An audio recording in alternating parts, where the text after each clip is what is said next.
Piyodalarning vazifalari. Piyodalar trotuardan yoki piyodalar yo'lkasidan, ular bo'lmaganda esa yo'l yoqasidan yurishlari kerak.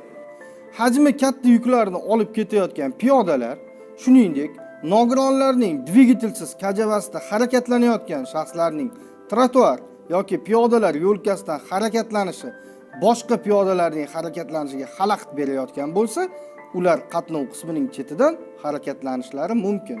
Trotuarlar, piyodalar yo'lkasi, yo'l yoqasi bo'lmasa yoki ulardan yurishning imkoniyati bo'lmagan hollarda piyodalar velosiped yo'lkasidan yoki qatnov qismining chetidan bir qator bo'lib yurishlari mumkin.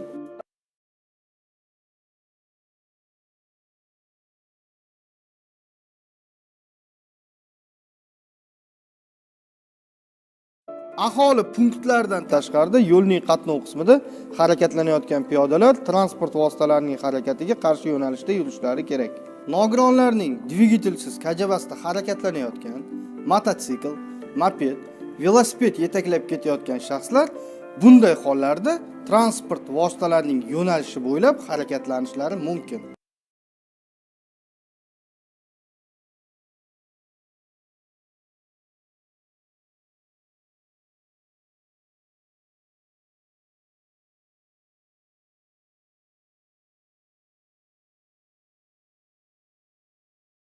Piyodalarning tashkiliy jamlanmasiga bir qatorda 4 kishidan ortiq bo'lmasdan yo'lning qatnov qismida faqat transport vositalarining harakat yo'nalishi bo'ylab o'ng tomondan yurishga ruxsat etiladi. Jamlanmaning oldi va orqasida chap tomondan qizil bayroqcha, qorong'i vaqtda yoki yetarlicha ko'rinmaslik sharoitida esa oldinda oq, orqada qizil rangli chiroq ko'targan kuzatuvchilar bo'lishi kerak. Bolalar guruhini trotuarlar yoki piyodalar yo'lkalaridangina, ular bo'lmaganda esa yo'l yoqasidan faqat kunduzi va katta yoshdagi kuzatuvchilar olib yurishga ruxsat beriladi.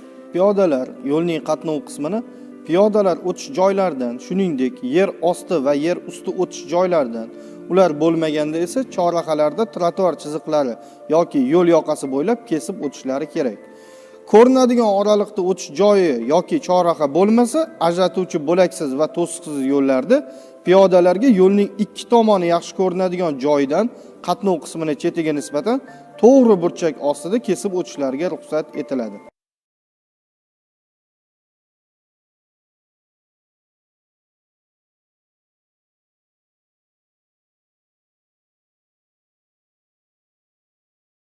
Piyodalar yo'l harakati tartibga solingan joylarda tartibga soluvchining yoki svetoforlarning, ular bo'lmaganda esa transport svetoforlarining ishoralariga amal qilishlari kerak.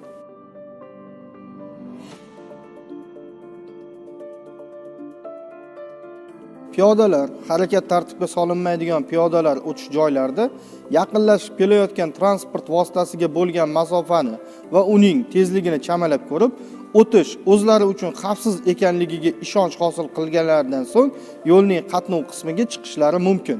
Shuningdek, ular yo'lning qatnov qismini piyodalar o'tish joylaridan tashqarida kesib o'tishdi. Transport vositalarining harakatlanishiga xalaqit bermasliklari, yaqinlashib kelayotgan transport vositalarining yo'qligiga ishonch hosil qilmasdan turib, ko'rinishni cheklovchi to'xtab turgan transport vositasi yoki boshqa biror to'siq panasidan chiqmasliklari kerak. Piyodalar to'xtab turgan avtobus va trolleybusning orqa tomonidan, tramvayning esa oldi tomonidan yo'lni kesib o'tishlari shart. Agar yo'l harakati xavfsizligini ta'minlash bilan bog'liq bo'lmasa, qatnov qismiga chiqqan piyodalar ushlanib qolmasliklari va to'xtamasliklari kerak. O'tishga ulgurmagan piyodalar qarama-qarshi yo'nalishdagi transport oqimlarini ajratuvchi chiziqda to'xtashlari lozim.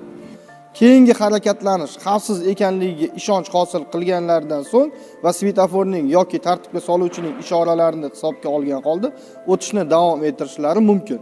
Yalt etuvchi ko'k rangli yoki ko'k va qizil rangli chiroq mayoqchasi yoki maxsus tovush ishorasi yoqilgan transport vositalari yaqinlashib kelayotgan bo'lsa, piyodalar qatnov qismidan o'tmasliklari, unda harakatlanayotganlar esa bu transport vositalariga yo'l berishlari va zudlik bilan qatnov qismini bo'shatishlari kerak.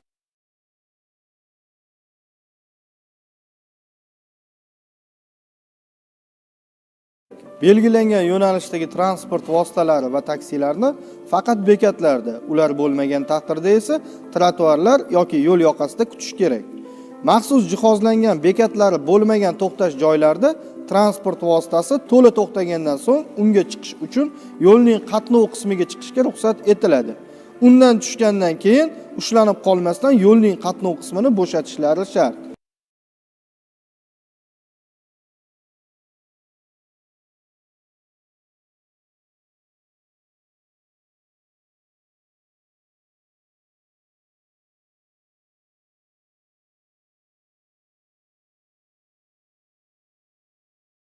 Yo'lning qatnov qismida shuningdek, piyodalar o'tish joylarida harakatlanayotgan piyodalarga telefondan foydalanish, video mahsulotlarini ko'rish, radio, audio mahsulotlarini eshitish, kitob yoki davriy matbuot o'qish hamda e'tiborni chalg'itadigan boshqa elektron vositalardan foydalanish taqiqlanadi.